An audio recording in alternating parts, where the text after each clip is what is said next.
kembali lagi bersama Miss Fania Siombing dan Miss Yohana Sinuran. di sini Miss berdua akan memberikan video pembelajaran pada kelas 4 SD, yaitu tema 7, indahnya keragaman di negeriku. Subtema 3, indahnya persatuan dan kesatuan di negeriku. Pembelajaran 1. Baiklah, selamat menyaksikan ya. Nah, anak-anak, di sini Miss akan memulai pembelajaran kita. Sebelum kita memulai pembelajaran kita, alangkah baiknya kita berdoa ya anak-anak. Berdoa dimulai. Berdoa selesai. Nah, tadi kita sudah berdoa. Sekarang Miss akan menyampaikan apa sih tujuan pembelajaran dari video pembelajaran kita ini. Nah, yang pertama itu kita harus mampu menemukan ide pokok paragraf pada suatu bacaan. Yang kedua, kita harus mampu mengetahui dan memberikan contoh dalam kehidupan sehari-hari pada gaya. Gaya itu ada 4. Ada gaya magnet, gaya otot, gaya gesek, dan gaya gravitasi. Jadi keempat gaya ini harus kita pelajari dan kita harus mengetahui pengertian dan contohnya. Nah, sebelum kita memulai pembelajaran kita, yuk kita bernyanyi anak-anak.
Pertama, pada pembelajaran pertama ini yaitu kita mempelajari tentang menemukan ide pokok. Nah, sebelum kita bagaimana sih mempelajari menemukan ide pokok, kita harus membaca teksnya dulu.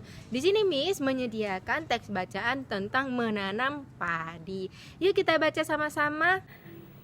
Keluarga Pak Wiryo adalah keluarga yang rukun.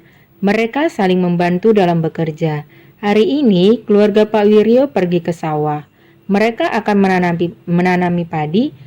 Pak Wiryo dibantu Bu Wiryo dan kedua anaknya, yaitu Lina dan Teguh. Pak Wiryo dan Bu Wiryo menyiapkan benih yang akan ditanam.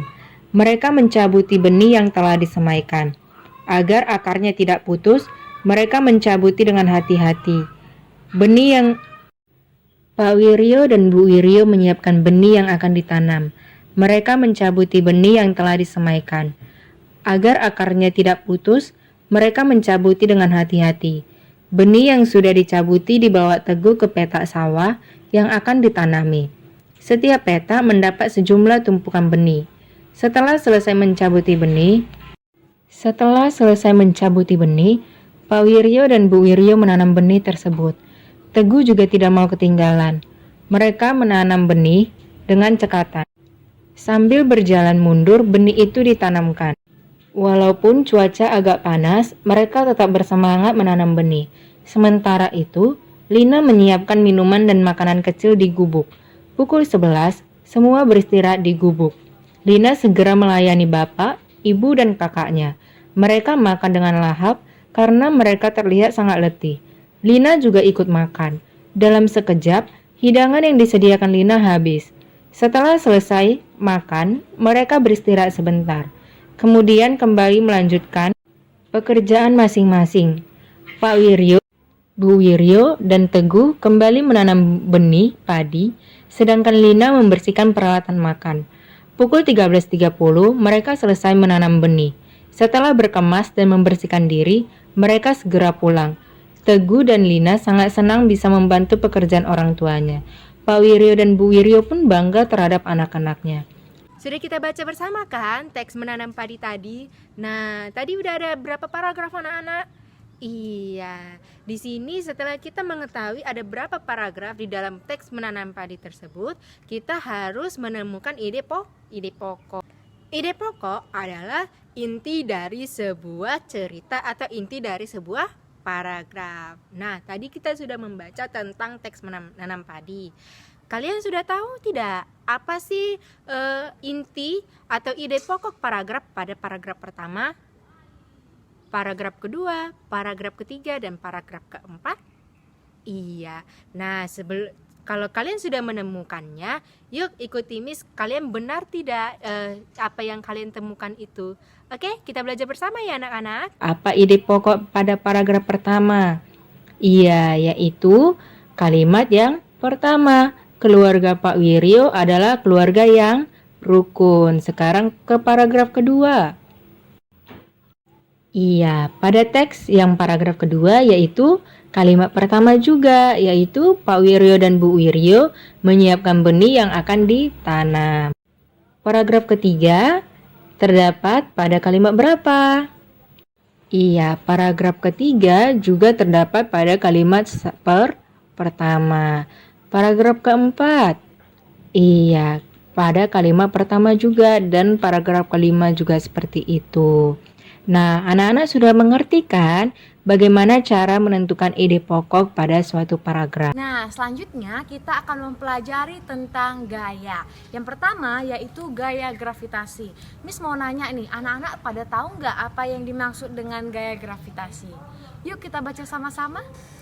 Gaya gravitasi adalah gaya tarik-menarik yang terjadi semua partikel yang memiliki massa bobot di semesta. Semakin besar massa yang dimiliki oleh suatu benda, maka semakin besar gaya yang dihasilkan. Nah, tadi kita udah selesaikan membaca dari pengertian dari gaya gravitasi.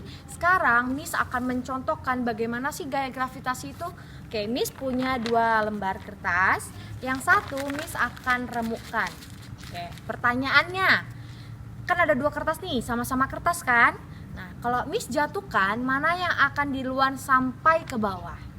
Oke, Miss jatuhkan ya. 1, 2, 3, ya. Oke, sambil lagi. Nah, tahu nggak kenapa sih sebenarnya yang ini duluan jatuh, yang Miss remas, dibandingkan selembar kertas? Kan sama-sama kertas, Miss.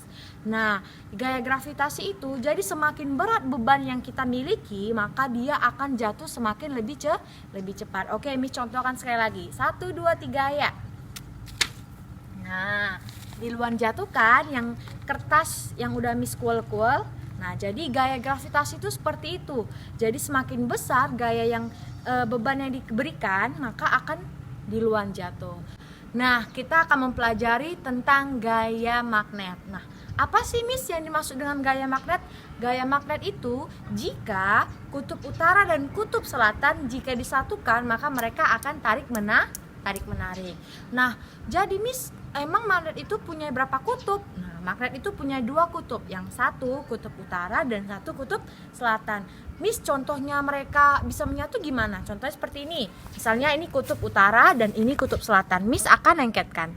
Tet. Nah, ini bukan Miss karena Miss dekatkan ya, tapi karena mereka saling tarik menarik. Terus Miss, kalau misalnya kutub utara dan kutub utara Miss satukan gimana? Ini tadi Miss udah balikkan. Coba Miss dekatkan. Ini enggak Miss, bukan Miss sulap-sulap ya, tapi mereka saling tolak menolak. Tak mau menyatu. Tapi kalau Miss balikkan, serap. Miss dekatkan. Nah, mereka akan tarik menarik. Contoh lainnya, Miss punya Miss punya gunting. Gunting ini terbuat dari besi. Salah satu ciri-ciri dari gaya magnet, kalau besi didekatkan maka dia akan menempel, akan tarik menarik ya. Ini Miss bukan buat-buat, tapi memang dia nempel sendiri ya. Oke. Nah, salah satunya contohnya lagi adalah pulpen. Tadi kan ciri-ciri magnet dia akan menarik bahan yang terbuat dari besi. Miss akan ada punya pulpen dari plastik. Miss dekatkan. Nah, dia tidak akan menempel. Kenapa ya? Karena dia tidak terbuat dari besi. Coba Miss dekatkan sama besi. Nah, dia pasti akan terus menempel. Nah, baiklah, akan dilanjutkan oleh Miss Fania ya untuk gaya selanjutnya. Oke anak-anak Miss, tadi sudah diajarkan oleh Miss Yohana kan, ada 2 gaya, yaitu gaya gravitasi dan gaya magnet. Yang ketiga ada gaya apa anak-anak Miss? Iya, ada gaya otot. Iya, gaya otot itu apa sih Miss? Gaya otot adalah gaya yang dihasilkan oleh otot-otot tubuh kita. Nah, gaya otot ini bisa menarik dan mendorong. Seperti apa sih Miss contohnya gaya otot yang mendorong? Dan seperti apa contohnya gaya otot yang menarik Miss? Yuk ikutin Miss. Oke anak-anak Miss, ada yang kenal nggak ini benda apa? Iya, ini adalah benda tong sampah, tempat sampah.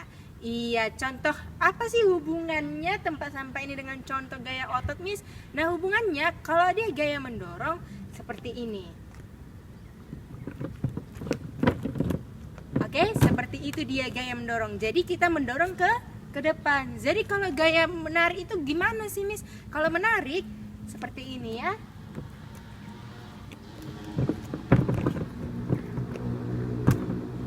Jadi kita membelakangi tong sampah ini seolah-olah kita menarik tong sampah ini biar bergerak. Oke anak-anak Miss, yang keempat ada gaya gesek. Gaya gesek itu apa sih Miss? Gaya gesek merupakan gaya yang terjadi karena adanya persentuhan atau pertemuan dari 2 permukaan benda. Yaitu dia ada sebuah ban yang tong sampah tadi, sudah. Lalu ini permukaan benda yang satu, permukaan benda yang kedua ada tanah atau batu-batuan. Nah, 2 permukaan benda ini kan berbeda. Jadi apa hubungannya Miss ban ini dengan 2 batu-batuan ini Miss? Yuk kita ikuti.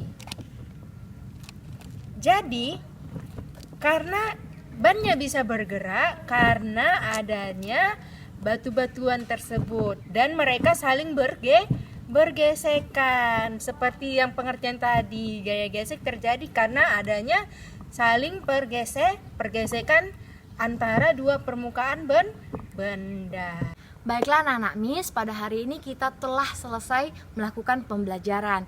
Baiklah, Miss akan menyimpulkan semua dari pembelajaran kita pada hari ini, yang dimulai dari ide pokok, yang dimana ide pokok adalah kita menemukan inti dari setiap paragraf. Nah, selanjutnya kita tadi kan membahas tentang gaya. Yang pertama yaitu gaya gravitasi. Inti dari gaya gravitasi, jika suatu beban benda semakin berat, maka dia akan diluan sampai ke permukaan. Yang kedua, gaya magnet, yang dimana jika kutub utara dan kutub selatan disatukan, maka mereka akan tarik menarik. Tetapi jika kutub utara dan kutub utara disatukan, mereka akan tolak menolak. Baiklah, yang kemudian gaya otot. Gaya otot itu adalah suatu gaya yang dihasilkan oleh tarikan ataupun dorongan. Keempat yaitu gaya gesek, yang dimana gaya gesek itu adalah jika 2 permukaan yang saling bergesekan. Nah, begitulah kesimpulan dari pembelajaran kita pada hari ini. Sampai jumpa di pembelajaran selanjutnya ya nak. Sebelum menutup, kita akan berdoa. Mari kita berdoa menurut agama dan kepercayaan kita masing-masing. Doa dimulai. Doa selesai. Baiklah anak-anak, sampai jumpa di pembelajaran selanjutnya ya.